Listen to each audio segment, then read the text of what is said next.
Well, welcome to Richie's Roost on a beautiful sunny afternoon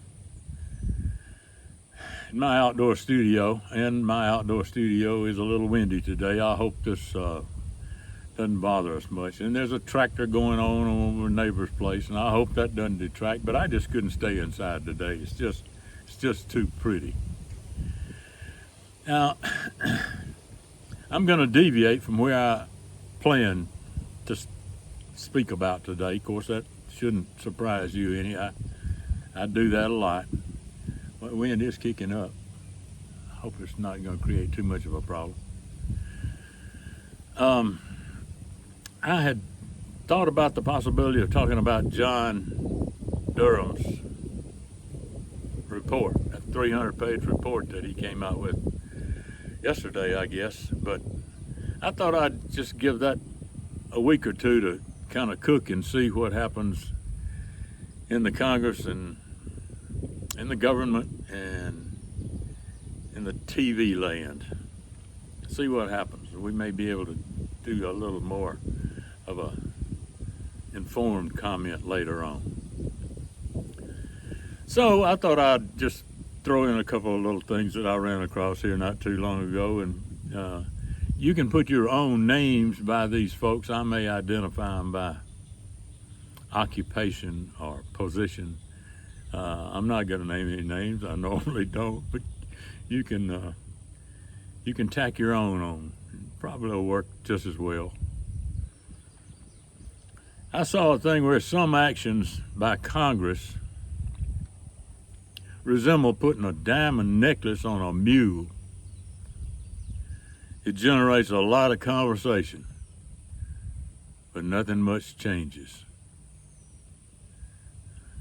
That's a truism.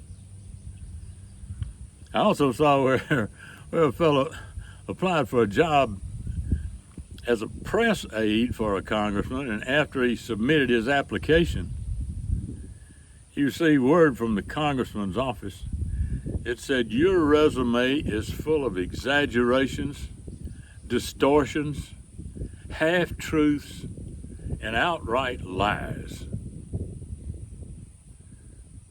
Can you start to work Monday?"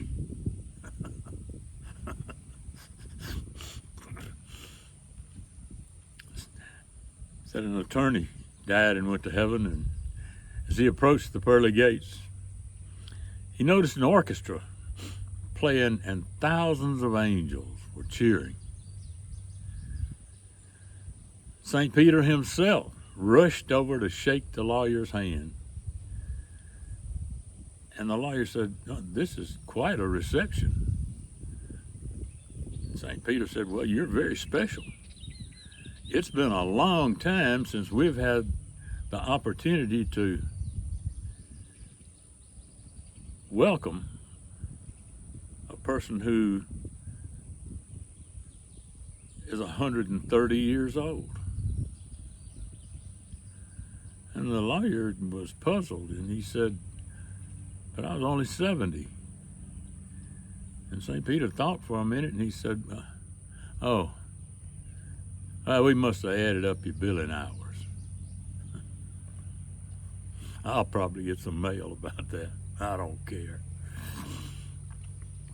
Saw another story where Einstein supposedly arrived in heaven and is told he'll be rooming with 4 other men, so he introduces himself to the group, and the first roommate says, "I'm really glad to meet you. By the way, my IQ is 180. And Albert says, "Good. That we'll be able to discuss quantum physics." The second one says, "Well, I have an IQ of 159. Einstein said, "Splendid. We can talk about the latest mathematical theories." The third one said, "Well, my IQ is 132. And Einstein said, "Well, I'm delighted about that because we can debate the current state of the arts." And the last one said, "I'm honored to meet you, sir, but my IQ is only 85. And Albert said, that's all right. So tell me, where do you think the interest rates are headed?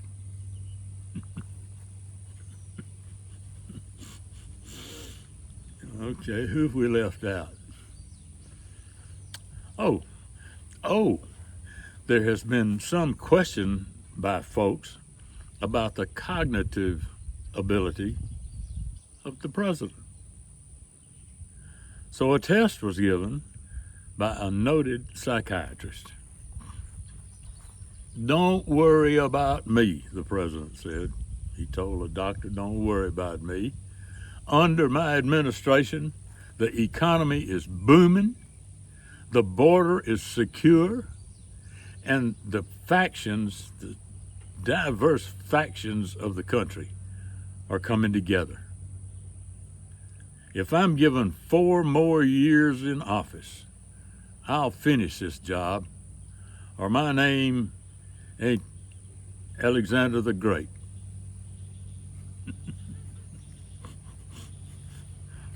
One of our distinguished politicians doesn't take much interest in polls.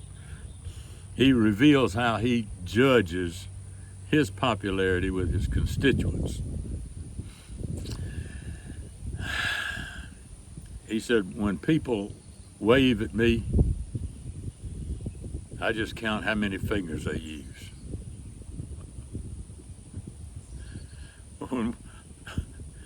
Oh, and there have been some commencement speakers this past week that have made TV. And an overheard conversation by a university commencement speaker to a faculty member said, I'm going to tell them that the world is theirs. That ought to scare the hell out of them. But the USA is still the land of opportunity. I mean, where else can it tax enough to owe so much? And we can't let the TV people off, and because a debate or interview on TV is 2 people trying to get the last word in first. And why is it that when people on TV say it goes without saying, never go without saying it?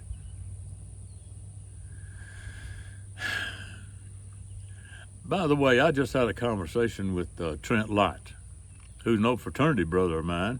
Guy Hovis and Martin Hegwood were all in my fraternity up at Ole Miss, and Trent was too. And I wanted to, I've been reading his book over again, Herding Cats. And if you recall, all but you very, very young people, that he was majority leader in the U.S. Senate. I really want to be interested in what he feels about his thoughts on what's going on up there now. So we tentatively have a conversation scheduled for next June, this coming June. Haven't nailed a date down yet, but we're working on it. So I'll let you know when we get that down. That'll be very interesting to see. Trent Lott, good man. And a final thought: the hardest thing in the world to open, in my opinion, is a closed mind. Think about it. I hope you agree. And if you have any thoughts on any of these things that I just covered today, let me know in your comments. I'd love to see them. Or any additional ones that you think might be appropriate. We may use them. In any case, look forward to seeing you next time. And until next time, I'm Jim Ritchie. I'll see you again then.